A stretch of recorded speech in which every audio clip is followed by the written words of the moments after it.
Oh boy, do I love buddy comedies. Nothing like Dwayne "The Rock" Johnson teaming up with a short, quippy man to make a bunch of jokes about how strong Dwayne "The Rock" Johnson is. Did I say I love them? What I meant to say is that buddy comedies are dead. They've been dead for a little while now, about the same amount of time as The Queen, except she's actually a year older than buddy comedies. There's a lot of debate online about when the first was, but I'm gonna argue that it was Putting Pants on Philip with Laurel and Hardy, which came out in 1927. This movie is about Piedmont Mumble Thunder, I'm not making that up, that is his real name, hanging out with his Scottish nephew who accidentally flashes a group of women. The movie is 19 minutes long. Although there have been two-person comedy acts since forever, in my mind this is the first buddy comedy because it's the beginning of the tropes that we still see today. A difference in personalities, a theme of friendship, and most importantly, two men. It has to be two men. And the media actually noticed this. The entire subgenre was receiving criticism because for the 49 years since Putting Pants on Philip, it was almost exclusively two white guys. In response to this, almost half a century later, in 1976, Silver Streak comes out and it's the first ever biracial buddy comedy with Willy Wonka and Richard Pryor. And it ends up playing out the same way that all these stories do. It's a smash hit and everyone gets super rich, and so Gene Wilder and Richard Pryor do like 3 more movies together until they made Another You, which did awful at the box office. And you know, at that point, they're not even really liking each other, so that's the end of that. When they were together though, it was like sexual attraction with their unexplainable chemistry. And if you hear that and you're like, Aidan, that's kind of a weird quote, tell Gene Wilder, I didn't come up with it. It wasn't until 1980 where we get the first female buddy comedy, 9 to 5, with Dolly Parton, Lily Tomlin, and Jane Fonda. Ronald Reagan watched this movie and he really liked it, except he got pissed off at one scene where all the girls start smoking weed, and he was upset that they didn't just drink away their sadness instead. I know there's 3 girls here, not 2.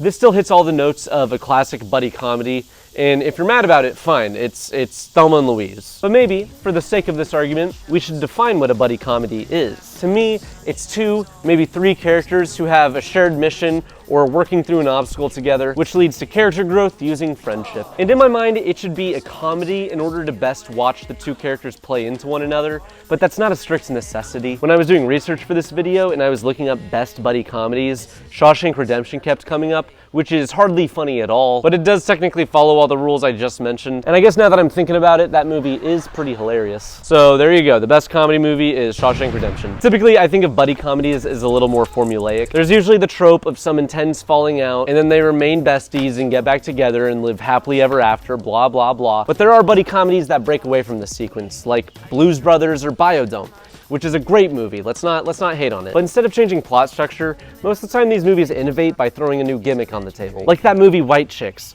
which I'm a little fuzzy on the details, but I just remember those 2 sexy ladies. Or Ted, where Mark Wahlberg is accompanied by Peter Griffin teddy bear instead of a human, but the real gimmick is that it sucks. Another thing you'll notice is most of the time one of the leads will get with a pixie dream girl at some point, like in Wayne's World or any movie that stars Will Ferrell. Will Ferrell writes these movies where he makes out with some beautiful girl, maybe a couple of times, and it's like, I get it, but really? Sideways is the reason I made this video, because despite following all the tropes that I just complained about, this is still one of my favorite buddy comedies. I think it's because the relationship between Jack and Miles is more complex than what you'd expect. They're both deeply flawed characters that can stand alone in their own movies as interesting characters, but you start to wonder why these 2 were even friends in the first place. Jack, at first, brings out the best in Miles and is able to push him out of his comfort zone, which is deeply important to someone as reserved as Miles. But then, once Miles is bloomed, the dynamic shifts, like he's trying to find a way to grow in spite of Jack instead. You can argue that Aidan, this is the same as every buddy comedy. This is how they're all structured. But this one is more emotional and the characters feel like real people.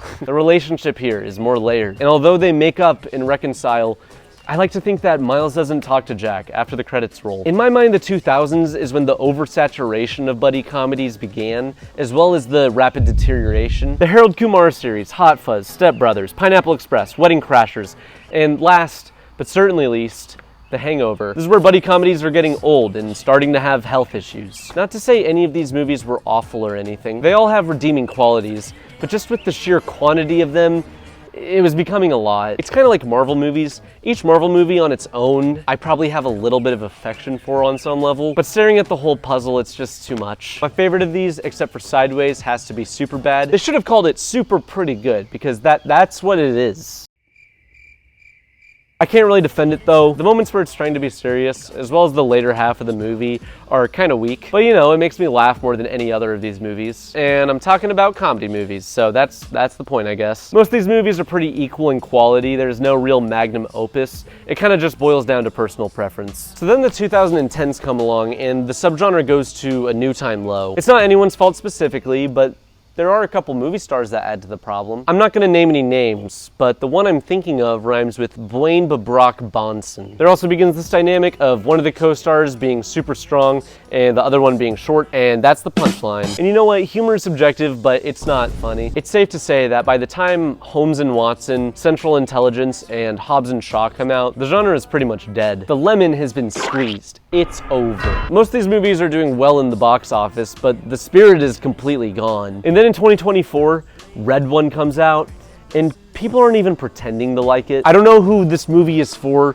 but you know, I only watched half of it, so maybe the second half is really good. I have no way of knowing. If it's anything like the first half though, it's probably a bunch of little nonsense. And so now it's 2025, and we get One of Them Days, which is surprisingly refreshing. It's a revival of buddy comedies and black comedies, and it's not exploiting any giant IP. It's not groundbreaking by any means, but it feels like actual soul and heart and care went into this movie. It's a fun time, and it's different. And look, the bar is unbearably low, but this is probably the best buddy comedy we've gotten in all of the 2020s. And it holds on to that crown.